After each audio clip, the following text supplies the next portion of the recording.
Well, when it comes to cancer research, every single dollar that's raised goes a very long way. That's absolutely right. And speaking of going a very long way, one local group went the distance to help researchers move in the right direction to find a cure. He persevered more than anybody I've ever seen, and he never gave up. Amanda Morosky never saw her father Ken waver in his fight with leukemia. First diagnosed in 2005, Ken battled for 9 years. He passed away in February of 2014. It was really tough. It was the hardest thing I've ever been through. Amanda didn't want her father to be just another statistic, another life claimed by cancer. So she looked for a way to help others dealing with leukemia. She found it. The Century Ride, a 100-mile bike trek in Lake Tahoe. You're always riding for somebody. You're always thinking of somebody. And when you're riding up the 8-mile hill that has a 10% grade, you're thinking about people that would like to be suffering through that. That can't. And then they told me, they're like, we're going to do this huge team. We're going to get a research grant for your dad's name. And I was like, of course, I have to do that. Like, I can't. Somebody has to represent the Morosky last name. The team included Ken's good friend, Vince Hopkins. When Ken was diagnosed in 2005 with leukemia, 2.5 months later, I was diagnosed with lymphoma. So, you know, our daughters were both in the 7th grade, and they both have fathers with a blood cancer. In June, Amanda, Vince, and 23 others set out for Lake Tahoe and started pedaling, all in the name of Ken. It was the best day of my life so far.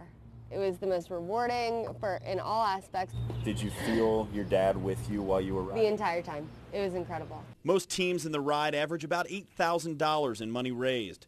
Team Morosky averaged that much per person. In all, they brought in $180,000, all for leukemia research. It doesn't matter how much money you raise because you don't know which dollar it is that's going to make that next difference. That's going to take this research to the next level, and it's going to allow people to live their lives normally. For me, and just like with Ken as well, he didn't make it, but we need to keep working to make sure that people in future generations do make it. If he was on this earth still, he'd be crying happy tears right along with me.